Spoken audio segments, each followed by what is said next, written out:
It was almost midnight when the rain began to fall, sharp, cold streaks slicing through the dim glow of city streetlights. Nathan Cole gripped the steering wheel of his old sedan, the windshield wipers fighting a losing battle against the downpour.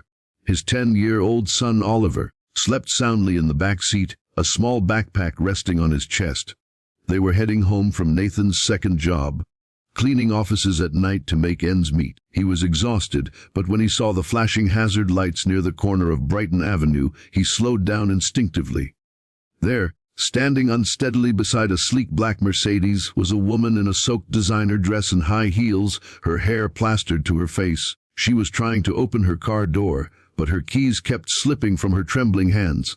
Nathan almost kept driving, until she stumbled into the street, right in front of an oncoming truck. His heart lurched. In one motion he slammed on the brakes, threw open the door and sprinted through the rain. He grabbed her by the arm, pulling her back just as the truck roared past, horn blaring. The woman gasped, clinging to his jacket, disoriented and mumbling something about her phone. When she looked up, Nathan froze for a moment. It was her, Vanessa Hart, his boss, the CEO of Hartwell Motors, the same woman who had scolded him that morning for arriving 2 minutes late to a meeting.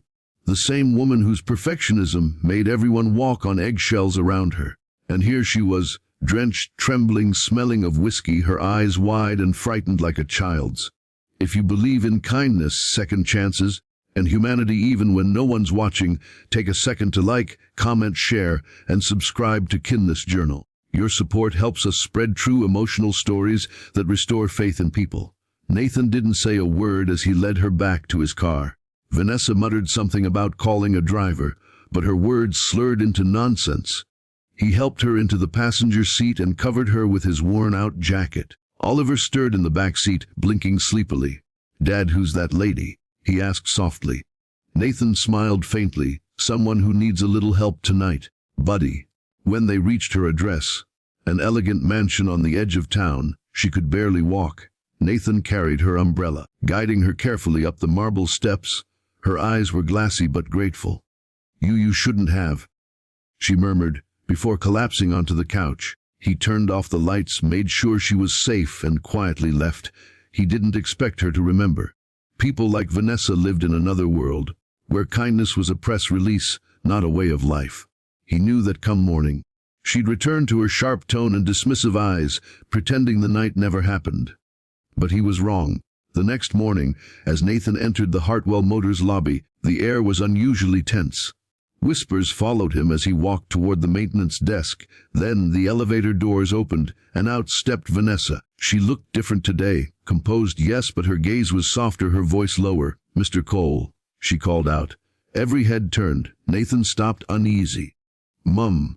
She approached him slowly, the click of her heels echoing across the marble floor. "My office." Now, inside her glass-walled office, she closed the blinds and exhaled, her usual confidence cracking for a moment. "You helped me last night," she said quietly.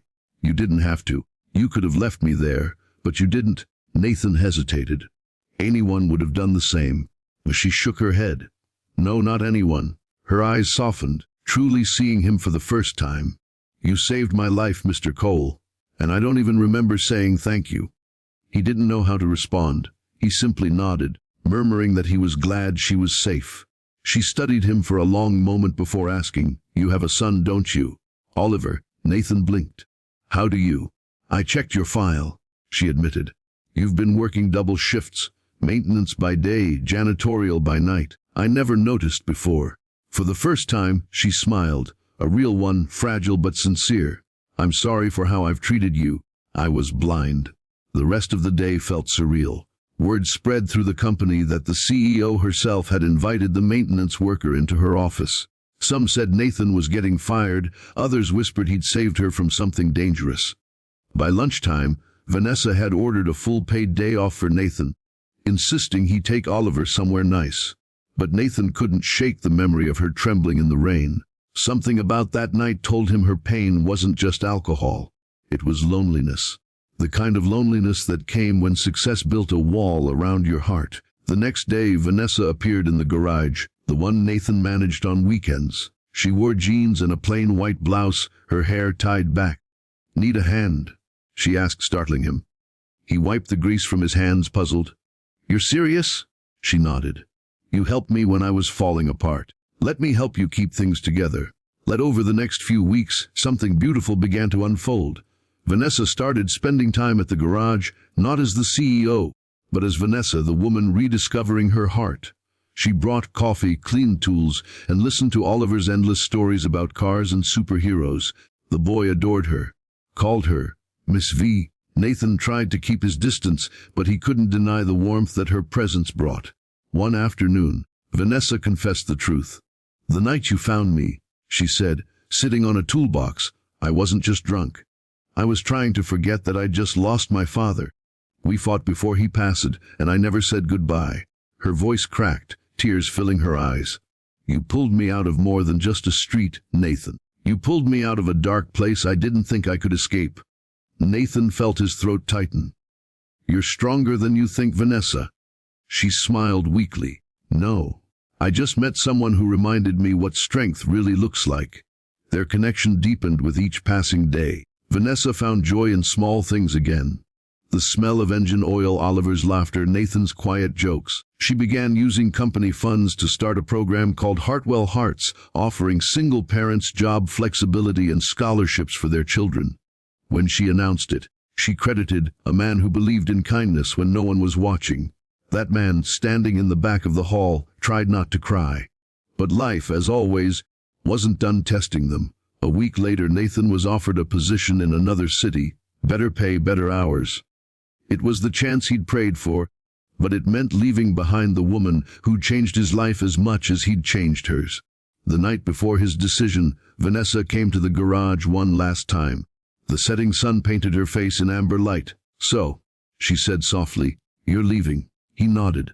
"It's for Oliver. He deserves a better future." She stepped closer. "You've already given him one. You gave me one too." Her eyes shimmered, but she didn't cry. "Promise me something, Nathan. Don't ever stop being who you are. The man who saves people even when they don't deserve it." He wanted to speak, to say the words that burned inside him, but instead, he just smiled and said, "Take care of yourself, Miss V." As he drove away the next morning, Oliver looked out the window and waved. Vanessa stood outside the garage, holding the same umbrella Nathan had used that rainy night. She didn't move until his car disappeared from sight. Months later, a letter arrived at Nathan's new home. Inside was a photo, Vanessa and a group of employees standing beneath a new sign that read, "The Cole Initiative, because kindness saves more than just lives." Below it, in Vanessa's handwriting, "You didn't just save me that night. You changed who I am. Thank you for not pretending to forget." Nathan held the letter for a long time, then placed it beside Oliver's drawing on the fridge. A picture of their old garage, the words, "Second chances start here," written in a child's scrawl. He smiled, tears glistening in his tired eyes. Sometimes fate doesn't need grand gestures, just a quiet act of kindness on a rainy night that changes everything. If this story touched your heart, please like, share, and subscribe to Kindness Journal. Every click helps us share more true stories of hope and redemption with the world. Special request: comment below. I believe in second chances. If you think kindness still has the power to change lives,